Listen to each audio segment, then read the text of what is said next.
नमस्कार विद्यार्थी मित्रांनो. मी प्राध्यापक Ganesh Sukhdev Rode, KTHM college e learning सेंटरमध्ये आपल्या सर्वांचं हार्दिक स्वागत. Human rights and human values या ॲडिशनल क्रेडिट कोर्स अंतर्गत introduction of human rights and duties या विषयाच्या संदर्भात आपण चर्चा करत आहोत. आणि त्यामध्ये मागील भागात आपण अ, या विषयाच्या संदर्भात आपल्याला काही संदर्भ पुस्तक आहेत, त्याचं तुम्ही वाचन करावं.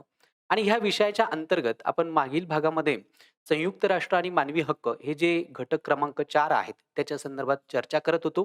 आणि त्यातील विशेषतः कलम 1 ते कलम 10 हा जो मानवी हक्कांचा वैश्विक जाहीरनामा आहे, या वैश्विक जाहीरनाम्यातली सुरुवातीची ही 10 कलमं, ज्यामध्ये स्वातंत्र्य आणि समान प्रतिष्ठा व अधिकार, भेदभाव प्रतिबंध, जगण्याचं स्वातंत्र्य, उपभोगण्याचे आणि सुरक्षिततेचे अधिकार, गुलामगिरी प्रतिबंध, छळ किंवा यातना प्रतिबंध, कायद्यापुढे माणूस म्हणून मान्यता मिळण्याचा अधिकार, कायद्यापुढे समानता, प्रभावी उपाययोजनेचा अधिकार, अनियंत्रित अटक प्रतिबंध आणि निपक्ष सुनावणीचा अधिकार, असे हे 10 महत्वपूर्ण अधिकार किंवा हे कलम आर्टिकल जे आहेत, या वैश्विक मानवी हक्क जाहीरनाम्यातील याच्या संदर्भात चर्चा केली. आजच्या भागामध्ये आपण या जाहीरनाम्यातलेच पुढचे जे 10 कलम आहेत, आर्टिकल्स, त्या 11 पासून ते 20 पर्यंत, त्यामध्ये निरापराधांचे तर्क व दंडात्मक कायद्याची पूर्वव्यापी उपाययोजना न करणे किंवा गोपनीयतेचा किंवा खाजगी जीवनाचा अधिकार, संचार, निर्गमन व पुन्हा प्रवेशाचं स्वातंत्र्य, आश्रयाचे अधिकार, राष्ट्रीयत्वाचा अधिकार, विवाह करण्याचा किंवा कौटुंबिक जीवन जगण्याचा अधिकार, मालमत्तेचा अधिकार, विचार स्वातंत्र्य, सत्सद विवेक बुद्धीचे व धार्मिक स्वातंत्र्य, भाषण स्वातंत्र्याचा अधिकार, सभा व संघटन स्वातंत्र्याचे अधिकार, असे हे महत्वपूर्ण 10 असे जे कलम आहेत, त्या संदर्भात आपण चर्चा करू. आता हे अभ्यासण्याचा खरा उद्देश काय आहे? तर आपल्याला हा जो वैश्विक जाहीरनामा आहे, तर या वैश्विक जाहीरनाम्याची माहिती व्हावी. त्याचबरोबर या जाहीरनाम्यातील जे मानवी हक्क आहेत, जे प्रत्येक व्यक्तीला प्राप्त आहेत, त्यांची ओळख आपल्याला करून घेता येईल आणि या जाहीरनाम्याचं विश्लेषण देखील आपल्याला कसा पद्धतीनं केले गेलेले आहेत, ते त्याच्यामधनं समजेल. तर यातलं जे महत्त्वपूर्ण जे पुढचं 11वं जे कलम आहे, ज्याची आज आपल्याला चर्चा करायची आहे, ते म्हणजे काय आहेत, की निरापराधांचे तर्क व दंडात्मक कायद्याची पूर्वव्यापी उपाययोजना न करणे. असा त्याचा म्हणजे always innocent till proven guilty, असा त्याचा हे जे कलम आहेत, ही जी तरतूद आहेत, तर ते ह्या वैश्विक जाहीरनाम्यातील मानवी हक्कांच्या वैश्विक जाहीरनाम्यातील अत्यंत महत्त्वपूर्ण असं कलम आपल्याला सांगतं. खरं तर काय आहे, की ह्या कलमातल्या तरतुदीनुसार एखादा दंडनीय अपराध असेल किंवा दंडनीय अपराधांचा आरोप ज्याच्यावर ठेवण्यात आलेला आहे, अशा प्रत्येक व्यक्तीला, अशा प्रत्येक इसामास न्याय्य चौकशीत तो दोषी असल्याचं सिद्ध होईपर्यंत तो निरपराध आहे, असं त्याचं गृहीत धरलं जाण्याचा अधिकार त्या व्यक्तीला प्राप्त होतो. म्हणजे त्याचा न्याय चौकशीत बचावासाठी सर्व प्रकारची हमी त्याला देण्यात आलेली आपल्याला या कलमाच्या अंतर्गत दिसून येते.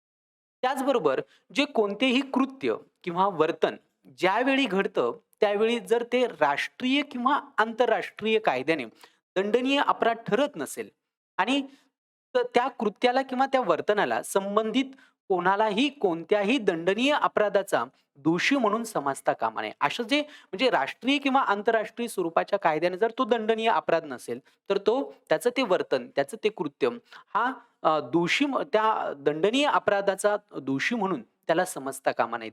हेही या कलमामध्ये महत्त्वपूर्ण तरतूद केलेली आहेत. त्यासोबतच दंडनीय अपराध घडला असेल, त्यावेळी त्याला त्याबद्दल जी शिक्षा करण्याजोगी असेल, त्या शिक्षेपेक्षा अधिक कडक शिक्षा त्याला देता कामा नयेत. म्हणजे त्याच्या अपराधाच्या तुलनेमध्ये त्याला जी काही शिक्षा असेल, तिच्यापेक्षा अधिक कठोर शिक्षा त्याला त्याच्यामध्ये देता येणार नाही. हे या 11व्या कलमामधनं महत्त्वपूर्ण अधोरेखित आपल्याला केलेलं दिसून येतं. आता ह्या कलमामध्येच आपल्याला साधारणतः इथे एक चित्र तुम्हाला दिसत असेल. हे आंतरराष्ट्रीय न्यायाधिकरणाचं चित्र आहे आणि नुरेंबर्ग न्यायाधिकरण जे होतं, जे 1945 ला स्थापन केलेलं होतं. खरं तर हे न्यायाधिकरण स्थापन करण्यापाठीमागचा उद्देश काय होता? तर दुसऱ्या महायुद्धानंतर जे विजेते राष्ट्र होते म्हणजे इंग्लंड, अमेरिका ही जी राष्ट्र होते, ह्या राष्ट्रांनी जे पराभूत झालेले राष्ट्र होते किंवा ज्या राष्ट्राने जागतिक शांतता, जागतिक सुरक्षिततेला धोका पोहोचवून मानव अधिकारांचं उल्लंघन केलेलं आहे, अशा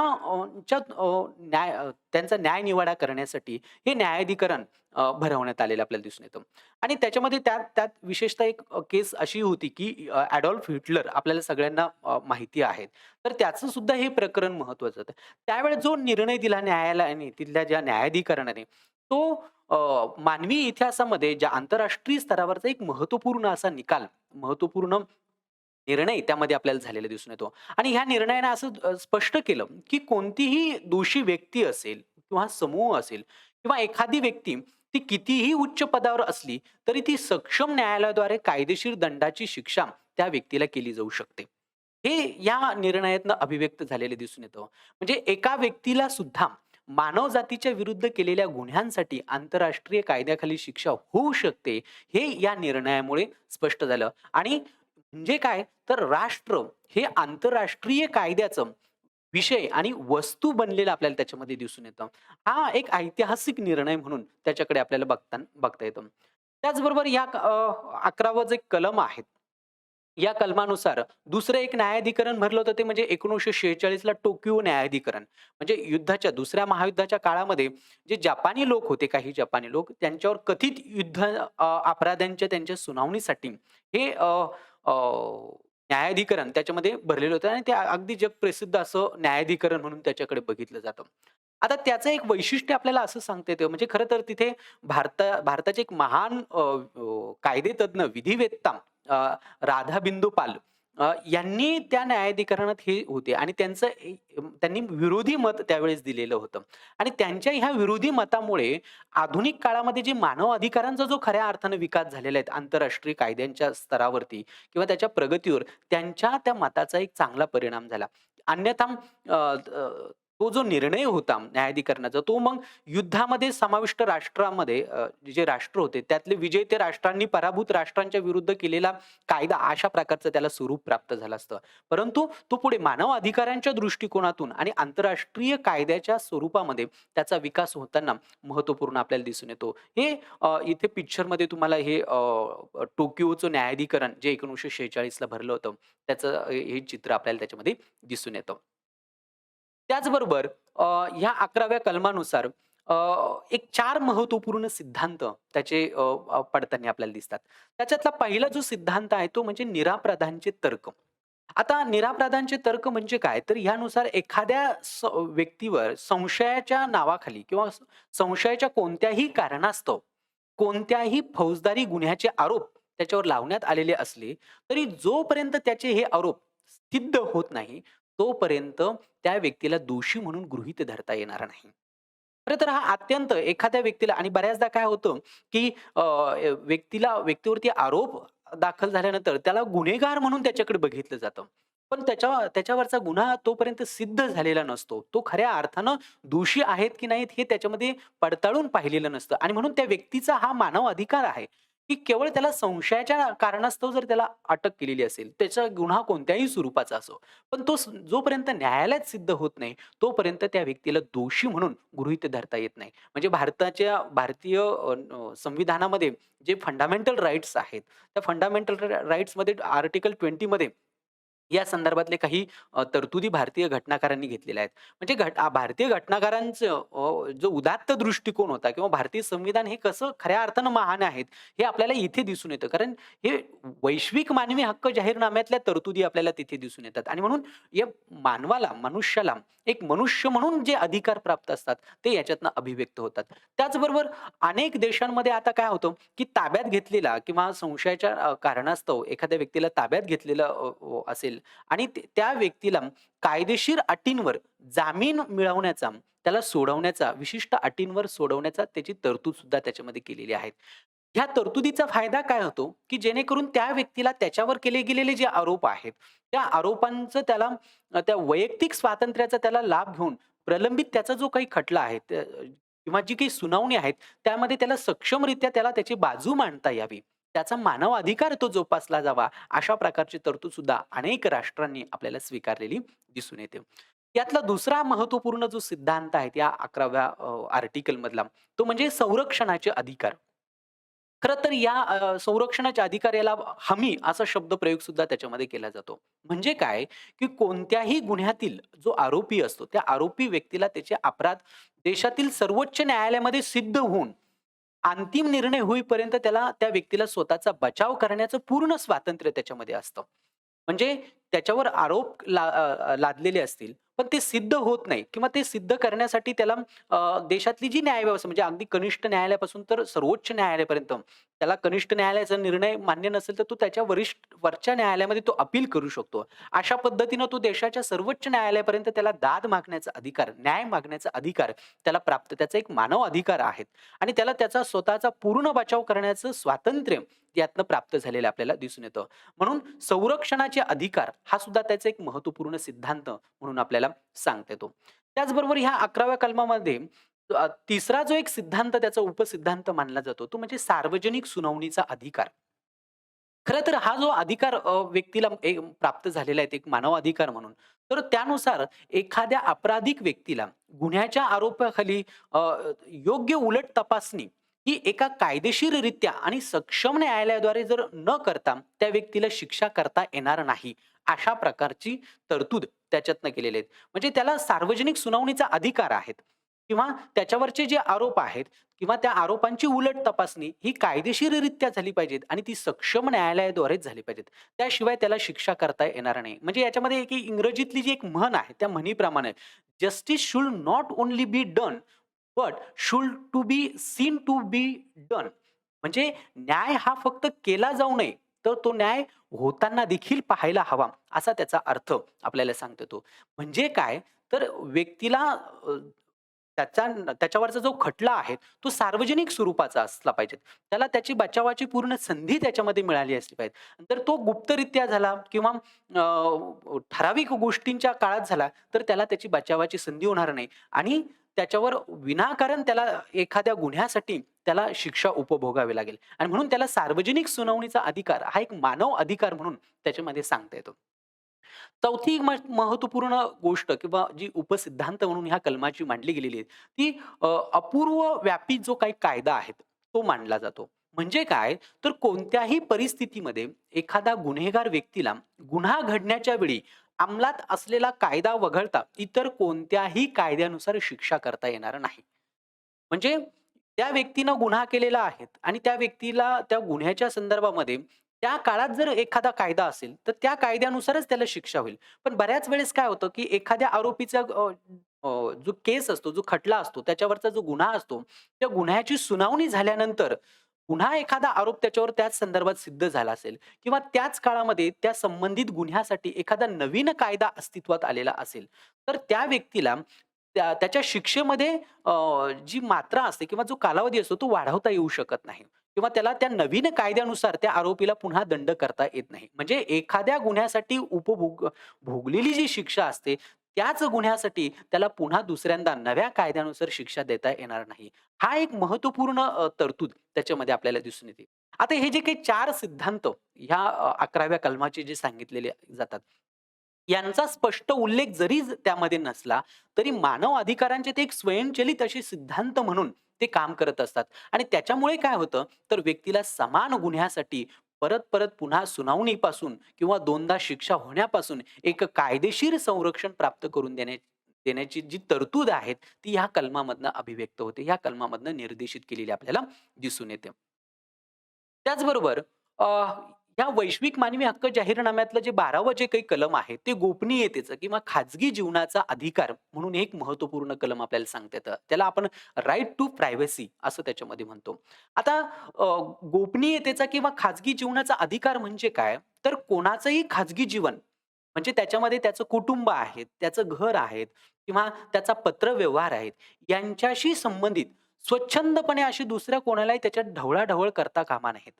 किंवा त्याचप्रमाणे त्याची प्रतिष्ठा असेल किंवा त्याचं नाव लौकिक असेल, यावर सुद्धा त्याच्यावर हल्ला होता कामा नये. आणि अशी ढवळाढवळ किंवा अशी हल्ला जर त्याच्यावर झाल्यास त्याविरुद्ध प्रत्येकाला कायद्याचं संरक्षण मिळवण्याचा अधिकार आहे. हे ह्या गोपनीयतेच्या अधिकारातून त्याच्यातनं अभिव्यक्त होताना आपल्याला दिसून येतं. म्हणजे काय? तर साधारणतः असं सांगायचं ठरलं तर एखाद्या व्यक्तीला त्याच्या किंवा तिच्या आवडीप्रमाणे आणि कोणाच्याही हस्तक्षेपाशिवाय जगण्याचं पूर्ण स्वातंत्र्य मिळणं, हा त्याच्या पाठीमागचा खरा अर्थ. Right to privacy. त्याला स्वतःच्या आवडीप्रमाणे, स्वतःच्या इच्छेप्रमाणे, मर्जीप्रमाणे, मग तो स्त्री असो किंवा पुरुष असो, त्याच्यात कोणाचाही त्रयस्थाचा हस्तक्षेप असणार नाही, असं संपूर्ण स्वतंत्र असं जीवन जगण्याचा त्याला अधिकार या कलमांतर्गत प्राप्त होतो. हे जे तत्व आहेत, हे मूळतः नैसर्गिक कायद्याशी साधर्म्य साधणारं आहेत. कारण नैसर्गिक कायदा हेच सांगतो, की जीवन हे जर निसर्गदत्त आहे, तर तो हिरावण्याचा अधिकार सुद्धा निसर्गाचाच आहे. म्हणजे त्याला संपूर्ण गोष्टी त्याला स्वतःच्या स्वातंत्र्याप्रमाणे जगता आल्या पाहिजेत, उपभोगता आल्या पाहिजेत. आणि म्हणून प्रत्येक व्यक्तीला त्याच्या पसंतीचं जीवन जगण्यास ती मुक्त आहेत, असा त्याचा अर्थ आपल्याला सांगता येतो. याच्यामध्ये सॅम्युअल डी ओरन जे बॅरिस्टर होते आणि लुईस डी बार्नेज हे माजी न्यायाधीश होते. यांनी अमेरिकेच्या संदर्भामध्ये गोपनीयतेच्या अधिकाराची संदर्भात त्यांनी मांडणी केलेली आपल्याला दिसून येते. आणि त्यांनी हा एक नवीन व्यक्तीचा अधिकार त्यांनी त्याच्यावर मोठ्या प्रमाणात लेखन केलं आणि शेवटी अमेरिकेच्या संविधानामध्ये जे कलम 4 आहेत, त्याच्यामध्ये हा गोपनीयतेचा अधिकार एक फंडामेंटल राइट्स म्हणून त्याच्यामध्ये स्वीकारलेला आपल्याला दिसून येतो. एकूण ही जी काही कायदेशीर संकल्पनेच्या विकासामध्ये या दोनही विचारवंतांचं, दोघांचंही त्याच्यामध्ये मोलाचं असं योगदान आपल्याला पाहायला त्याच्यामध्ये मिळतं. या कलमाच्या संदर्भात म्हणजे गोपनीयतेच्या अधिकाराच्या संदर्भामध्ये त्याचं अलीकडच्या काळात जर विज्ञान तंत्रज्ञानाचं युग युग युग आहेत आणि याच्यामध्ये जर आपण बघितलं, तर गोपनीयतेचे प्रश्न किंवा खाजगी जीवनाचे प्रश्न अनेक ठिकाणी निर्माण होतात. मग गोपनीयतेचं क्षेत्र कोणतं आहे? तर व्यक्तीचं स्वतःचं घर हे सुद्धा त्याच्या गोपनीयतेच्या अधिकार कक्षेत येऊ शकतं. त्याचं कुटुंब, त्याची प्रतिष्ठा हा सुद्धा ह्या सगळ्या क्षेत्राचा त्याच्यामध्ये समावेश होतो. आणि म्हणून कायदेशीर दृष्ट्या जर बघितलं, तर गोपनीयतेचा अधिकार हा अत्यंत महत्त्वपूर्ण आपल्याला त्याच्यामध्ये सांगता येतं.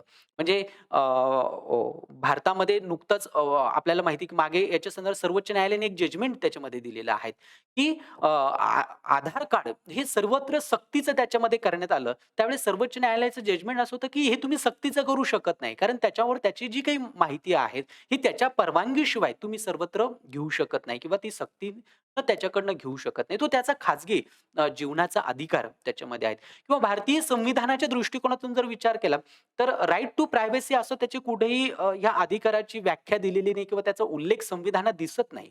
पण भारतीय संविधानातलं जे आर्टिकल 21 आहेत, त्या 21व्या कलमामध्ये स्वातंत्र्य आणि जीविताच्या अधिकाराचा उल्लेख केलेला आहे. आणि म्हणून अ, हे जे जीविताचा किंवा खाजगी जीवनाचा, गोपनीयतेचा जो अधिकार आहे, तर तो ह्या जीवन आणि स्वातंत्र्याच्या अधिकाराचा एक अविभाज्य भाग आहे. आणि म्हणून या अर्थाने त्याचा संविधानामध्ये सुद्धा एक उल्लेख आपल्याला त्याचा अर्थ त्याच्यामध्ये पाहायला मिळतो. अलीकडे माहिती तंत्रज्ञानाच्या माध्यमातून बऱ्याचदा काय होतं, की गोपनीयतेच्या अधिकारावर हस्तक्षेप त्याच्यामध्ये केला जातो. म्हणजे उदाहरणार्थ डेटा जमा करणं किंवा एखाद्याचे दूरध्वनी असेल ते रेकॉर्ड करणं, टॅप करणं किंवा संदेश वहन असेल ते ध्वनिमुद्रित करणं. ह्या अनेक गोष्टींमुळे काय होतं, की व्यक्तीच्या खाजगी ज्या गोष्टी आहेत, गोपनीयतेच्या ज्या गोष्टी आहेत, त्या सार्वजनिक होऊ शकतात. आणि म्हणून व्यक्तीला तो अधिकार आहे. व्यक्तीच्या कायदेशीर परवानगीशिवाय कोणीही ह्या गोष्टी हिरावून घेऊ शकत नाही.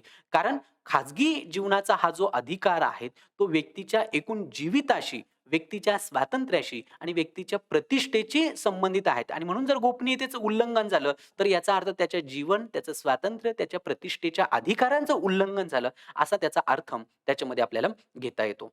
म्हणून हे कलम अत्यंत महत्त्वपूर्ण आपल्याला त्याच्यामध्ये सांगता येतं. या वैश्विक जाहीरनाम्यातलं जे पुढचं जे आर्टिकल आहे, ते म्हणजे 13वं.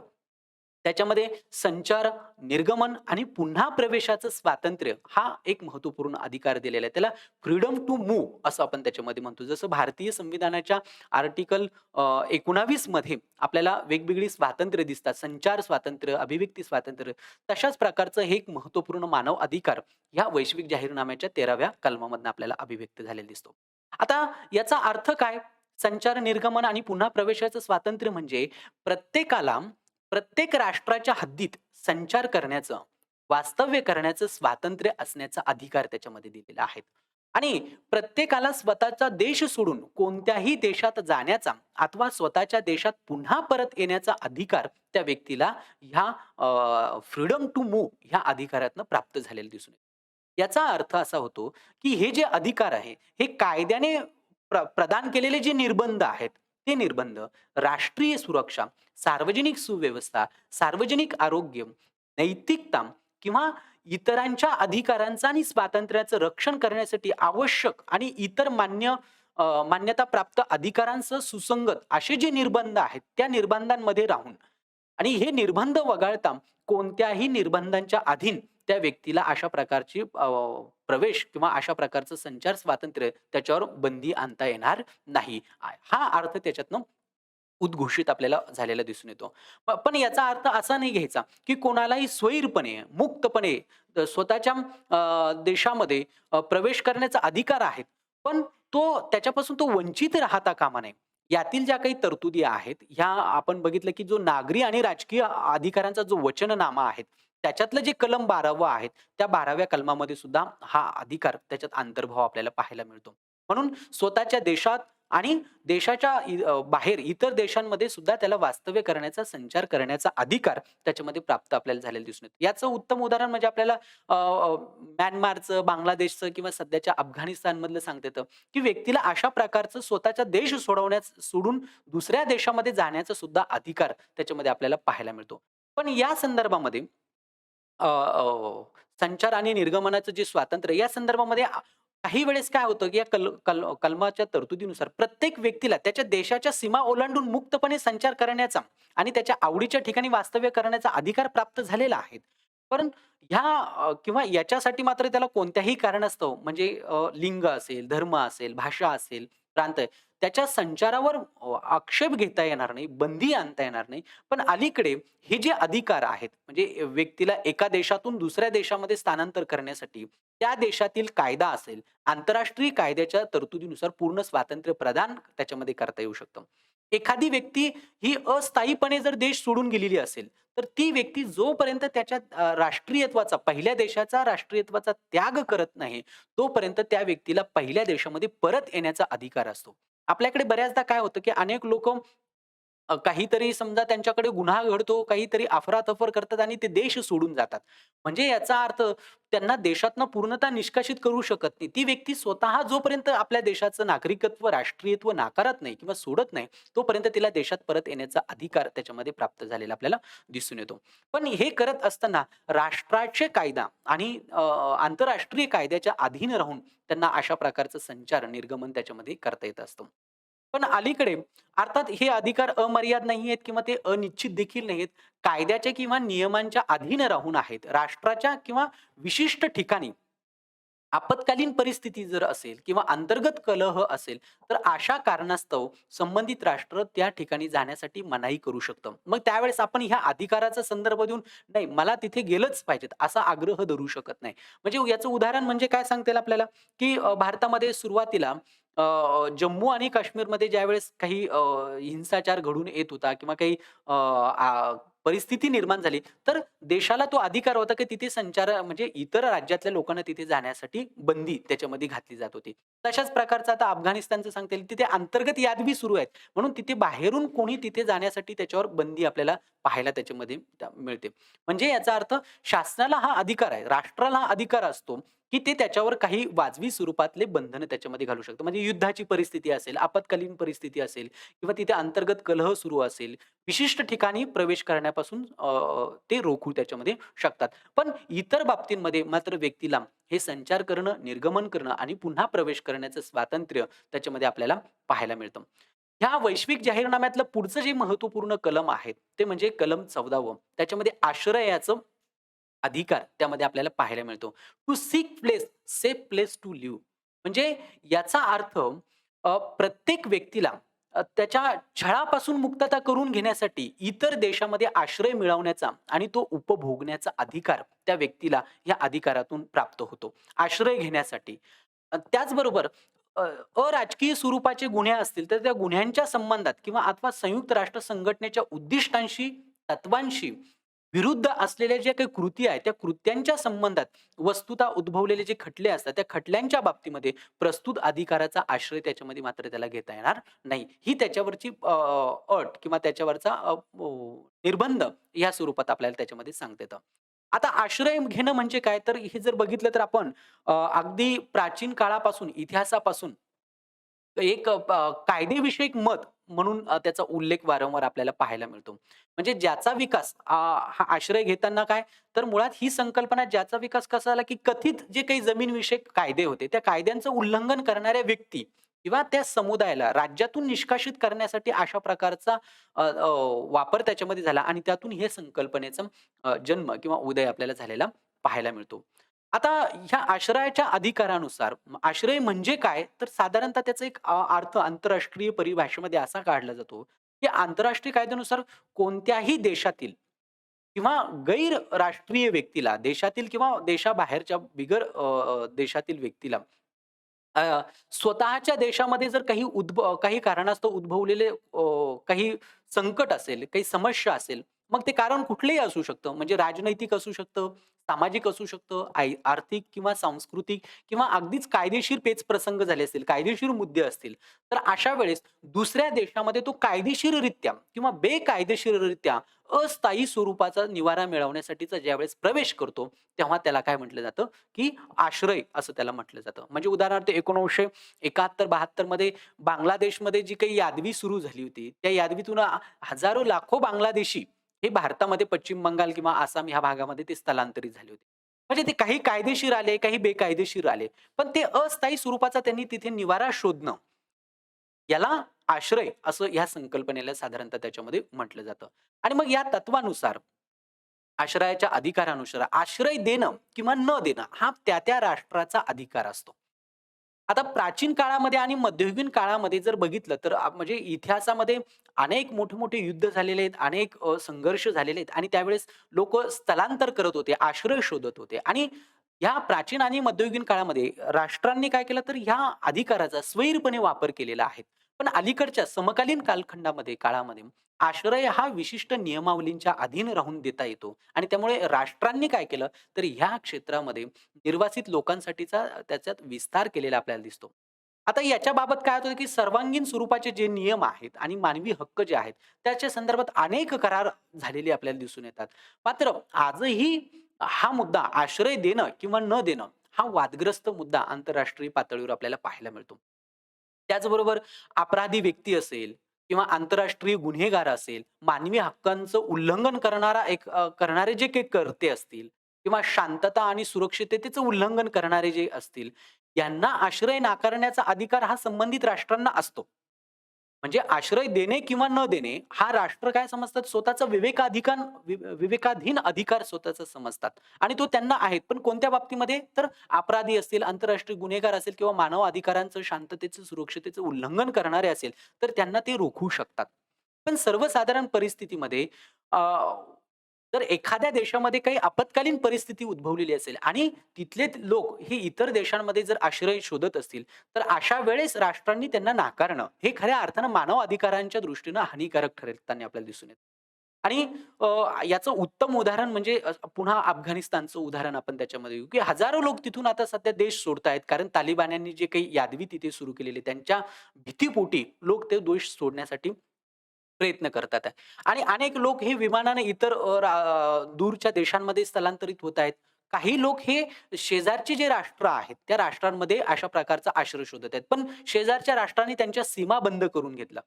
म्हणजे अशा प्रकारचं त्यांना आश्रय नाकारणं, हे खऱ्या अर्थाने त्या लोकांच्या मानव अधिकारांचं उल्लंघन त्याच्यामध्ये ठरेल. आणि म्हणून राष्ट्राच्या दृष्टिकोनातून त्यांचा हा विवेकाधीन स्वरूपाचा अधिकार हा कोणत्या मर्यादेत असावा आणि कोणत्या मर्यादेत नसावा, याच्या संदर्भात संयुक्त राष्ट्र संघटना अनेक करार करण्याचे प्रयत्न यापुढेही आपल्याला प्रयत्नशील असताना त्याच्यामध्ये दिसतो. म्हणून त्या दृष्टिकोनातून हा अधिकार महत्त्वपूर्ण आपल्याला सांगता येतो.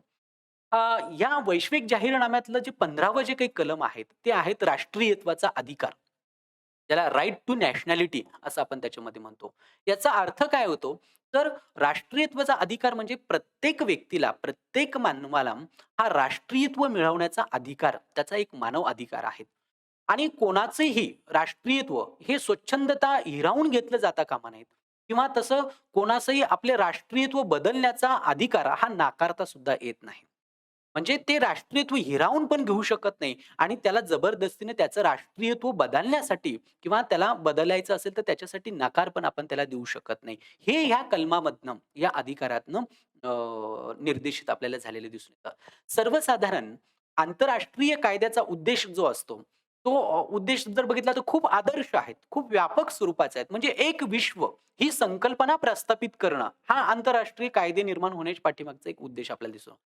ज्यामध्ये फक्त काय असेल, की एक राष्ट्र किंवा कुठल्याही प्रदेशातील सीमा न बाळगता एक सार्वभौमिकरित्या लागू होणारा कायदा असेल आणि ह्या कायद्यामध्ये संयुक्त राष्ट्र संघाचे लोक म्हणून किंवा एकूण संयुक्त राष्ट्र संघाच्या लोकांचं एक मानवजातीचे एक सदस्य म्हणून हे राष्ट्रीयत्व त्यांना असेल अशा प्रकारचं साधारणतः उदाहरण किंवा अर्थ त्याच्यामध्ये घेतला जातो. हा अत्यंत आदर्श स्वरूपाचा दिसतो. म्हणजे हे जे इथे जे काही पिक्चर आपल्याला जो दिसतो, की ज्याच्यामध्ये पृथ्वीसारखा पृथ्वी आहेत आणि त्याच्यावर वेगवेगळ्या राष्ट्रांचे जे फ्लॅग आपल्याला दिसतात. आणि दुसऱ्या पिक्चरमध्ये की सबंध लोक एक साखळी करून पृथ्वीभोवती आपल्याला गोल दिसतात.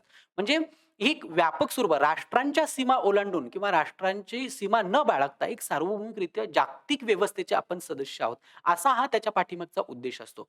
परंतु हा खऱ्या अर्थानं म्हणजे कितीही आदर्श असला, तरी राष्ट्रीयत्व ही संकल्पना आज अत्यंत व्यापक आहे. एक महत्त्वपूर्ण संकल्पना आपल्याला त्याच्यामध्ये पाहायला मिळते. म्हणजे एखादी व्यक्ती राष्ट्रीयत्वाचा त्याला काय उपयोग होतो? तर एखाद्या व्यक्तीला स्वतःच्या देशामध्ये असेल ती किंवा परदेशात जरी राहत असली, तरी तिला राष्ट्रीयत्व ही एक वेगळी ओळख प्राप्त करून देत असतं. त्याचबरोबर सर्व प्रकारचं संरक्षण त्या व्यक्तीला निरंतर पुरवण्याचा प्रयत्न राष्ट्रीयत्व त्याच्यामध्ये करताना आपल्याला दिसून येतं. म्हणून राष्ट्रीयत्व ही संकल्पना आधुनिक काळामध्ये आजही तितकीच महत्वाची आहेत आणि त्या दृष्टिकोनातून पण इथे एक गोष्ट आपण लक्षात घेतली पाहिजे. राष्ट्रीयत्व आणि नागरिकत्व हे एकमेकाला पर्यायी शब्द शब्द नाही. सिटिझनशिप आणि नॅशनॅलिटी हे पर्यायी शब्द नाही. एखाद्या व्यक्तीला नागरिकत्व असणं आणि राष्ट्रीयत्व असणं हा फरक आहे. म्हणजे भारतातले काही नागरिक हे दुसऱ्या देशामध्ये स्थलांतरित झालेले असतात. पण त्यांचं नागरिकत्व, त्यांचं राष्ट्रीयत्व हे भारताचंच त्याच्यामध्ये आपल्याला असल्याचं पाहायला त्याच्यामध्ये मिळतं. आता साधारणतः आंतरराष्ट्रीय कायद्याचा जो सामान्य सिद्धांत काय सांगतो आपल्याला, की जगातल्या ज्या सर्व व्यक्ती आहेत, त्या सर्व व्यक्तींना, प्रत्येक व्यक्तीला त्याच्या त्याच्या देशाचं राष्ट्रीयत्व किंवा ते नागरिकत्व मिळण्याला तो पात्र आहे. पण मानव आणि ज्याला हे नागरिकत्व आहे, ज्याला हे राष्ट्रीयत्व आहे, त्याला त्याच्या मानव अधिकारांचा खऱ्या अर्थानं त्याला आनंद घेता येतो. खऱ्या अर्थानं त्याचा त्याला उपभोग घेता येतो. पण मात्र जगाचं जर बघितलं तर आज असे अनेक लोक आहेत, लाखो लोक आहेत, की त्यांना कुठल्याच देशाचं राष्ट्रीयत्व नाहीये. आणि राष्ट्रीयत्व नसल्यामुळे काय होतं, की त्यांच्यापुढे अनेक वेगवेगळ्या समस्या त्याच्यामध्ये निर्माण होतात. म्हणजे त्यांच्या जीवनाची, त्यांच्या स्वातंत्र्याची, त्यांच्या समतेचं कोणी संरक्षण करत नाही. कोणीही कोणतंही राष्ट्र त्यांची जबाबदारी स्वीकारत नाही. ती जबाबदारी न स्वीकारल्यामुळे त्यांच्या सामाजिक सुरक्षिततेचा प्रश्न निर्माण होतो. त्यांच्या आरोग्याचे प्रश्न निर्माण होतात. त्यांच्या शिक्षणाचे प्रश्न निर्माण होतात. आणि साधारणतः प्रसार माध्यमांमधून काय होतं, की काही सामाजिक गुन्ह्यांसाठी अशा व्यक्तींना लक्ष्य त्याच्यामध्ये केलं जातं. आणि म्हणून असे जे निर्वासित असतात किंवा ज्यांना हे राष्ट्रीयत्व, नागरिकत्व नसतं, जे देश सोडून ज्यांना स्थलांतर करावं लागलेलं आहे, अशा लोकांचे प्रश्न, स्थलांतरितांचे प्रश्न हे त्यातनं मोठे निर्माण होतात. म्हणजे पुन्हा आपण बघूया, की बांगलादेशमधून युद्धाच्या काळामध्ये 70-71 मध्ये अनेक लोक भारतामध्ये स्थलांतरित झाले किंवा मागच्या 1-2 वर्षामध्ये म्यानमारमध्ये जो संघर्ष सुरू होता, तिथून अनेक रोहिंगे मुसलमान यांना तिथून स्थलांतर करावं लागलं.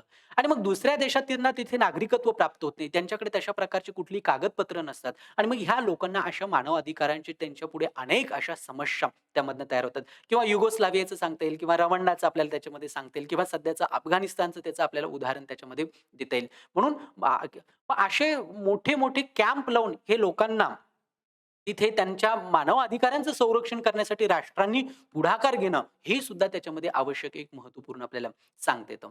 त्याचबरोबर राष्ट्रीयत्वाच्या अधिकाराच्या अंतर्गत जर आपण विचार केला, तर अशा परिस्थितीला मग प्रतिबंध करण्यासाठी संयुक्त राष्ट्र संघटनेने अनेक प्रयत्न त्याच्यामध्ये केलेले आहेत. आणि ह्या प्रयत्नांचा एक भाग म्हणजे 1954 साली राज्यविहीन ज्या व्यक्ती आहेत, ज्यांना राष्ट्रीयत्व नाहीये, ज्यांना नागरिकत्व नाही, अशा राज्यविहीन व्यक्तींच्या स्थितीविषयक एक परिषद त्याच्यामध्ये भरवली. पण दुर्दैव इतकं मोठं आहे, की या जगातले संयुक्त राष्ट्र संघटनेचे एवढे सदस्य देश आहेत, पण त्याच्यात केवळ 65 देश त्या परिषदेसाठी सहभागी झाले. आणि त्याही नंतर राज्यविहीन व्यक्तींना मग ह्या परिषदेतून त्यांचे मूलभूत अधिकार त्याला हमी दिलेली आहेत आणि हमी देऊन ती सदस्य राष्ट्रांची ती जबाबदारी असेल, की त्यांच्या मूलभूत अधिकारांचं संवर्धन करावं. अशा प्रकारची तरतूद ह्या परिषदेच्या माध्यमातून केलेली दिसून येते. त्याच्यानंतरच्या काळामध्ये निर्वासितांची ज्यावेळेस संख्या वाढत गेली, त्यानंतर पुन्हा संयुक्त राष्ट्र संघटनेच्या पुढाकारातून 1963 साली एक मसुदा त्याच्यामध्ये स्वीकारला आणि दुर्दैव पुन्हा असं होतं, की या मसुद्याला सुद्धा केवळ 37 राष्ट्रांनीच त्याला मान्यता दिलेली दिसते. म्हणजे याच्याही पूर्वी 1951 मध्ये संयुक्त राष्ट्र संघटनेने निर्वासितांच्या हक्कांच्या संदर्भातला एक करार त्याच्यामध्ये स्वीकारलेला होता आणि त्यानुसार निर्वासितांसाठी एक उच्च आयुक्त UNHCR नावाची एक संस्था त्याच्यामध्ये स्थापन केलेली होती आणि ही संस्थेची जबाबदारी काय होती? तर ही संस्था निर्वासित व्यक्तींच्या ज्या समस्या आहेत, त्यांची जी काही गरजा आहेत, त्यांची काळजी घेणारी ही संस्था त्याच्यामध्ये होती. मग ह्या संस्थेने विविध करार केल्या, विविध संधी, सामान्य किंवा जे विशिष्ट स्वरूपाचे जे अधिकार होते, विशिष्ट स्वरूपाचे म्हणजे मुलांसाठी लहान मुलांसाठीच्या संदर्भातले जे काही करार असतील, महिलांच्या संदर्भातले असतील किंवा अनेक परिषदा आहेत, अनेक नियमावली जे संयुक्त राष्ट्र संघटनेने स्वीकारलेले आहेत. या सर्वांमधून एक अभिव्यक्त होतं काय, की जे राज्यविहीनता आहेत, राज्यविहीन असलेली जी निर्वासित असतात, ही राज्यविहीनता नष्ट करण्याची एक प्रतिबद्धता किंवा त्याचा पुनरुच्चार त्याच्या माध्यमातून आपल्याला वारंवार झालेला दिसून येतो. पण ही समस्या आजही जगामध्ये मोठ्या प्रमाणात आणि आणि आज 21व्या शतकामध्ये सुद्धा आपल्याला मोठ्या प्रमाणामध्ये ही पाहायला त्याच्यामध्ये मिळते. त्याचबरोबर ह्या वैश्विक जाहीरनाम्यातलं पुढचं जे 16वं जे काही कलम आहे, ते म्हणजे विवाह करण्याचा आणि कौटुंबिक जीवन जगण्याचा अधिकार. Right to marriage and life म्हणून हा एक अत्यंत प्रत्येकाच्या अत्यंत जिव्हाळ्याचा असा हा एक विषय असतो आणि तितकाच तो संवेदनशील सुद्धा आहे. आता अ, विवाह करण्याचा आणि कौटुंबिक जीवन जगण्याचा अधिकार म्हणजे काय? तर वयात आलेले जे सर्व पुरुष असतील किंवा स्त्रिया असतील, यांना वंश असेल, राष्ट्रीयत्व असेल किंवा धर्म असेल, या कसल्याही बंधनांशिवाय कोणतेही निर्बंध न ठेवता त्यांना विवाह करण्याचा आणि त्यांचा स्वतःचं कौटुंबिक जीवन जगण्याचा अधिकार या कलमातून प्राप्त होताना आपल्याला दिसून येतो. त्याबरोबर विवाहाच्या संबंधामध्ये वैवाहिक जीवन चालू असताना किंवा अगदी विवाह विच्छेदनाच्या वेळी म्हणजे घटस्फोट घेण्याच्या वेळी त्यांना समान अधिकार मिळण्याचा सुद्धा अधिकार यातनं अभिव्यक्त होतो. शिवाय जे नियोजित जोडीदार असतील, त्या नियोजित जोडीदाराने स्वेच्छेने आणि पूर्ण संमती दिली असेल तरच त्यांचा विवाह त्याच्यामध्ये करावा. आता खरं तर भारतातल्या संदर्भात भारताची जी विवाह संस्था आहेत, विवाह पद्धती आहेत, त्याच्यामध्ये हा प्रश्न नेहमी येतो, की स्वेच्छेने किंवा पूर्ण संमतीने ती व्यक्ती तो किंवा ती हे त्यांच्या विवाहासाठी तयार असणं गरजेचं असते किंवा बऱ्याचदा कुटुंबातील सदस्य सांगतात म्हणून अशा वेळेस त्यांना विवाह करावा लागतो. बऱ्याचदा काय होतं, की कुटुंब हा आपल्याला माहिती आहे, की समाजाचा एक स्वाभाविक आणि एक मूलभूत असा एक सामूहिक घटक आहे आणि त्याला समाजाकडून आणि शासनाकडून संरक्षण मिळवण्याचा हक्क सुद्धा ह्या कलमातनं अभिव्यक्त होताना आपल्याला त्याच्यामध्ये दिसून येतो. त्याचबरोबर ह्या कलमातून जी लग्न संस्था आहेत, विवाह संस्था आहेत, त्या विवाह संस्थेचे म्हणजे जगभरातल्या वेगवेगळ्या विवाह संस्था आपल्याला दिसतात. त्या विवाह संस्थेतील वेगवेगळ्या प्रकारचे जे भेदभाव आहेत किंवा त्यातल्या ज्या काही चालीरीती आहेत, ज्या अनुरूप स्वरूपाच्या आहेत, बेकायदेशीर पद्धतीनं आहेत, तर त्यांच्यावर ह्या कलमानुसार बंदी घातली जाते.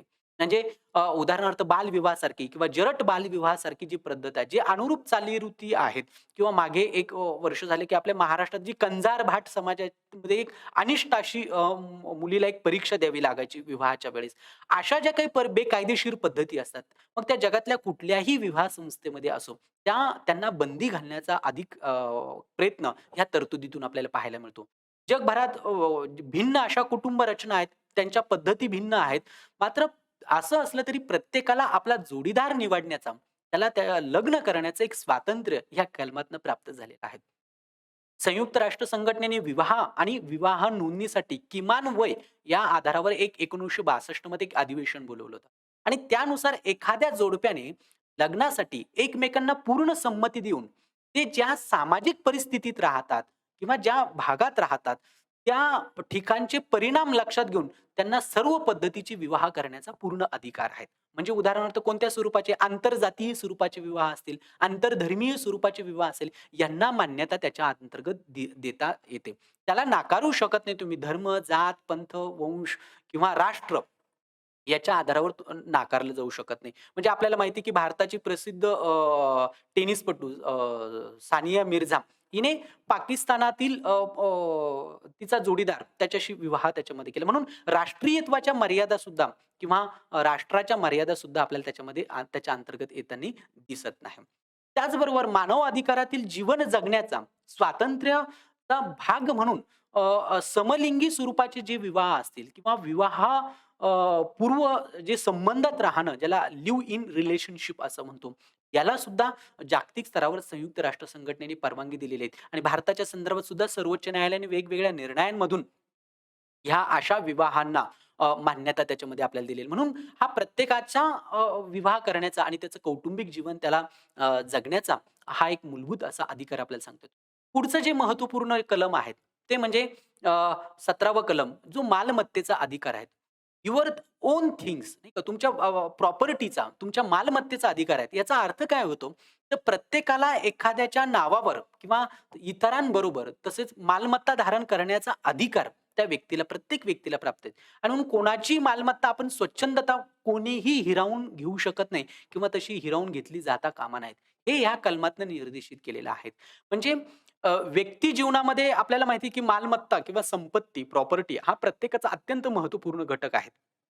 कारण या संपत्तीचा, मालमत्तेचा संबंध हा व्यक्तीच्या थेट जीवनाशी, त्याच्या स्वातंत्र्याच्या अधिकाराशी संबंधित असतो. म्हणजे त्याला त्याचं जीवन आणि त्याचा स्वातंत्र्याचा अधिकार उपभोगण्यासाठी, त्याची हमी मिळवण्यासाठी त्याला संपत्ती हा महत्त्वपूर्ण घटक कारणीभूत असतो. म्हणून संपत्तीचा अधिकार हा एक मूलभूत अधिकार म्हणून त्याचा समाविष्ट करण्यात आलेला आपल्याला दिसून येतो. म्हणजे अगदी भारतात सुद्धा जर तुम्ही बघितलं तर ज्यावेळेस भारतात संविधान स्वीकारलं, लागू झालं 1950 मध्ये, त्यावेळेस भारतामध्ये जे 7 मूलभूत हक्क होते, फंडामेंटल राइट्स भारतीय संविधानातून दिलेले, त्यातला 7वा जो अधिकार होता, तो हा मालमत्तेचा मूलभूत अधिकार मानलेला होता. पण पुढे 1978 मध्ये ज्यावेळेस 44वी घटना दुरुस्ती झाली आणि त्या घटना दुरुस्तीनुसार हा जो मालमत्तेचा अधिकार आहे, तर तो मूलभूत अधिकार काढून तो घटनात्मक किंवा कायदेशीर स्वरूपाच्या अधिकारामध्ये त्याचं रूपांतर करण्यात आलेलं आहे. परंतु तरीही ह्या अधिकाराचं महत्त्व हा व्यक्तीचा एक कायदेशीर अधिकार म्हणून सुद्धा तो तितकाच महत्त्वाचा आहे आणि आंतरराष्ट्रीय स्तरावरती मालमत्तेचा अधिकार हा एक महत्त्वपूर्ण अ, मानव अधिकार त्याच्यामध्ये आपल्याला मांडलेलं दिसून येतं.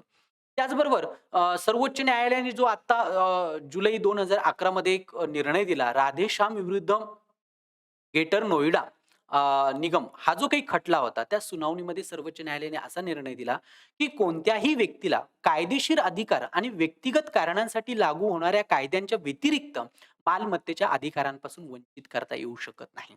म्हणजे आजही मालमत्तेचा अधिकार हा भारताच्या संदर्भामध्ये तितकाच महत्त्वपूर्ण आपल्याला असल्याचं दिसून आणि त्याची अधिग्रहित केलेली जर जमीन असेल, त्याची संपत्ती, प्रॉपर्टी असेल, जी सार्वजनिक हितासाठी नाही, असं जर लक्षात आलं, तर राज्याने केलेला अशी जी नियमबाह्य हेतू जो असतो किंवा हा कायदेशीर अधिकार राज्याचा असणार नाही. म्हणजे मालमत्तेच्या अधिकाराचं संरक्षण करण्याचा प्रयत्न या वेगवेगळ्या निर्णयामधून सुद्धा आपल्याला झालेलं दिसून येतं. म्हणून त्या दृष्टिकोनातून हा मालमत्तेचा अधिकार अत्यंत महत्त्वपूर्ण आहे. पुढचं जे महत्त्वपूर्ण कलम आहेत या वैश्विक जाहीरनाम्यातलं, ते म्हणजे विचार स्वातंत्र्य, सदसद विवेक बुद्धीचं आणि धर्म स्वातंत्र्य. फ्रीडम टू थॉट हे जे महत्त्वपूर्ण कलम आहेत, हे व्यक्तीच्या विकासामध्ये अत्यंत महत्त्वपूर्ण असतं. जसं भारतीय संविधानातल्या 19व्या कलमामधनं हे सुद्धा आपल्याला पाहायला मिळतं. याच्यानुसार ह्या तरतुदीनुसार काय आहे, तर प्रत्येक व्यक्तीला त्याचं विचार स्वातंत्र्य, आपल्या सदसद विवेक बुद्धीनुसार वागण्याचं स्वातंत्र्य असण्याचा अधिकार हे कलम त्याच्यामध्ये आपल्याला देताना दिसून येतं. आणि ह्या अधिकारामध्ये मग स्वतःचा धर्म किंवा त्याच्या श्रद्धा बदलण्याचं स्वातंत्र्य सुद्धा त्याला आहे. आणि तो एकट्याने किंवा इतरांसह सामूहिकरित्या आपल्या धर्माचं किंवा श्रद्धा, शिकवणुकीत किंवा व्यवहार, उपासना, आचरण अशा वेगवेगळ्या जाहीर रीतीनं किंवा खाजगी रीतीनं त्याला ते व्यक्त करण्याचं स्वातंत्र्य त्याचा सुद्धा समावेश या कलमामध्ये, या अधिकाराच्या अंतर्गत केलेला आपल्याला दिसून येतो. म्हणून हा अधिकार इतका महत्त्वाचा आहे म्हणजे विचार स्वातंत्र्य, सतत विवेक बुद्धीचं स्वातंत्र्य, धार्मिक स्वातंत्र्य हे इतके महत्त्वपूर्ण आहे, की अगदी तुम्ही एखादी आणीबाणीची परिस्थिती असेल, त्या परिस्थितीत सुद्धा ते निलंबित करता येत नाही किंवा त्याला स्थगिती दिली जाऊ शकत नाही. म्हणून त्या दृष्टिकोनातून हा अधिकार फ्रीडम टू थॉट हा अत्यंत महत्त्वपूर्ण आहे.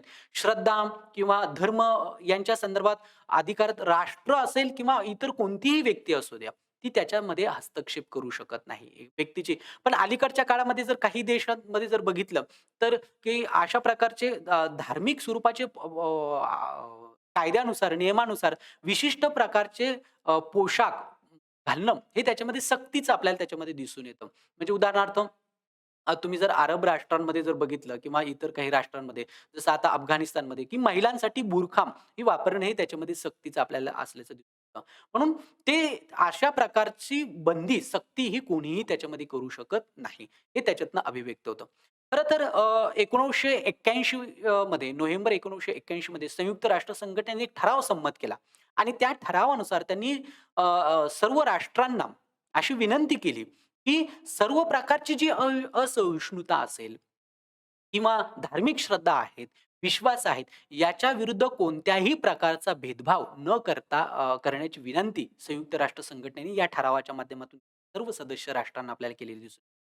अगदी संयुक्त राष्ट्र संघाचा जो मानवी हक्क आयोग होता, ज्याला आता 2002 नंतर आपण मानवी हक्क परिषद असं आपण म्हणतो. ह्या परिषदेने किंवा ह्या आयोगाने अशा परिस्थितीवर नियंत्रण ठेवण्यासाठी अनेक ठराव आपल्याला पास केलेले दिसून येतात. अनेक तत्वांचा अंगीकार केलेला दिसून येतो. अनेक तत्व नव्यानं त्याच्यामध्ये सुचवलेले आपल्याला सांगता येतात. त्याचबरोबर अ, अ, मानव अधिकार परिषदेने अलीकडे म्हणजे 2010 मध्ये एक प्रस्ताव सादर करा आणि त्या प्रस्तावाच्या माध्यमातून लोकांची धार्मिक स्वातंत्र्यता आणि आस्थेशी संबंधित अवलंबल्या जाणाऱ्या ज्या काही गोष्टी असतील, त्या सर्व गोष्टींच्या त्याच्यावर मानहानिकारक पद्धतीने ज्या असतील, त्या सर्व गोष्टींची त्याच्या माध्यमातून निंदा त्यांनी केलेली आपल्याला दिसून येते. हे जे चित्र आहेत, की याच्यातनं श्रद्धा, उपासना किंवा धार्मिक स्वातंत्र्याचा, विचार स्वातंत्र्याचा अर्थ त्याच्यातनं अभिव्यक्त आपल्याला होताना दिसून येतो. अ, या वैश्विक जाहीरनाम्यातील पुढचं जे महत्त्वपूर्ण कलम आहे, ते म्हणजे कलम 19वा. त्याच्यामध्ये मत स्वातंत्र्य व अभिव्यक्ती स्वातंत्र्य, भाषण स्वातंत्र्याचा अधिकार, फ्रीडम टू एक्सप्रेशन्स हा अधिकार महत्त्वपूर्ण त्याच्यामध्ये दिलेला आहे. आणि याचा अर्थ काय होतो? तर प्रत्येक व्यक्तीला त्याचं स्वतःचं मत स्वातंत्र्य, त्याचं भाषण स्वातंत्र्य असण्याचा अधिकार यातनं व्यक्त होतो. आणि ह्या अधिकारामध्ये कोणत्याही प्रकारची ढवळाढवळ न होता त्याला मत बाळगण्याचं स्वातंत्र्य आहे. त्याचबरोबर कोणत्याही माध्यमातून किंवा सीमांचा विचार न करता माहिती व विचार ग्रहण करण्याचा प्रयत्न करणे, तो मिळवणे आणि इतरांना तो देणे या संबंधीच्या जी काही स्वातंत्र्य आहेत, त्या सर्व स्वातंत्र्यांचा याच्यामध्ये समावेश आपल्याला होताना दिसून येतो. मग त्याच्यावर कुठल्याही प्रकारचं बंधन नाही किंवा त्याच्या निर्णयामध्ये स्वातंत्र्यामध्ये कुणीही हस्तक्षेप करू शकत नाही. हा जो अधिकार आहे, हा लोकशाही शासन व्यवस्थांमध्ये लोकशाही व्यवस्थांचा एक महत्त्वाचा आधारस्तंभ मानला गेलेला आहे. कारण याच्यानुसार माहिती देण्यासाठी आणि मुक्तपणे लोकांची कल्पना व्यक्त करण्यासाठी प्रसार माध्यमं राष्ट्रांच्या ताब्यातून मुक्त असणं हे आवश्यक आहे. ज्या राष्ट्रातली प्रसार माध्यमं ही शासनाच्या नियंत्रणाखाली असतात, तिथे या स्वातंत्र्याचा उल्लंघन होताना दिसून येतं. म्हणून व्यक्तीला व्यक्त होण्यासाठी किंवा तिच्या कल्पनांना वाव मिळवण्यासाठी प्रसार माध्यमं ही मुक्त असणं हे अत्यंत गरजेचं आहे. भारताच्या इतिहासात जर तो आपण बघितलं तर इंग्रजांच्या राजवटीमध्ये याच्यावर अनेक अशा प्रकारची बंधनं होती. म्हणून स्वतंत्रोत्तर भारताने मुळात संविधानामधून हा फंडामेंटल राइट्स दिलेला आहे. स्वातंत्र्याचा हा दुसरा मूलभूत हक्क त्यातनं आपल्याला प्राप्त झालेला दिसून येतो.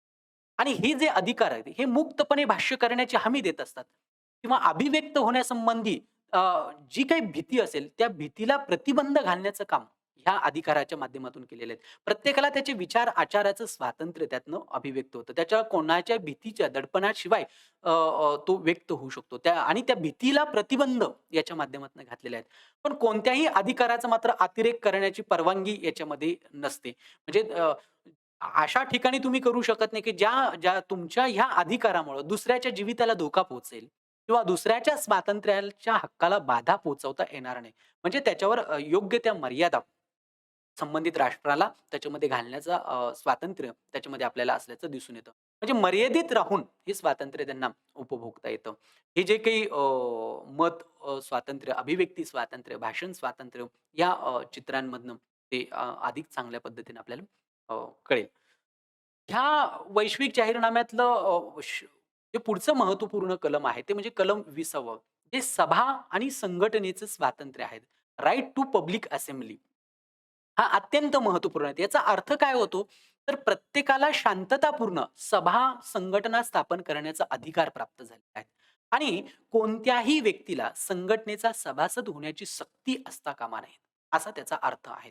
म्हणजे संघटनेचा हा जो अधिकार आहे, हा व्यक्तिगतरित्या तो उपभोगू शकतो किंवा एकत्रितपणे तो लोकांचं मत व्यक्त करण्यासाठी सर्वात महत्त्वाचा अधिकार आहे. म्हणजे याच्या आधीचं जे काही कलम होतं 19वा त्याचाच हा खरं तर विस्तार म्हणता येईल आपल्याला, की प्रत्येक व्यक्तीला पण मात्र त्या कसं असलं पाहिजे शांततापूर्ण त्याला सभा, संघटना स्थापन करण्याचा अधिकार आहे. त्याचं सदस्यत्व त्याला स्वीकारता येतं किंवा सदस्यत्व स्वीकारण्याची सक्ती तुम्ही त्याच्यामध्ये करू शकत नाही. म्हणून आणि हा हा अधिकार व्यक्तिगतरित्या एकत्रितपणे सुद्धा तो त्याचा वापर त्याच्यामध्ये करू शकतो. आता हे तत्व आलं कसं?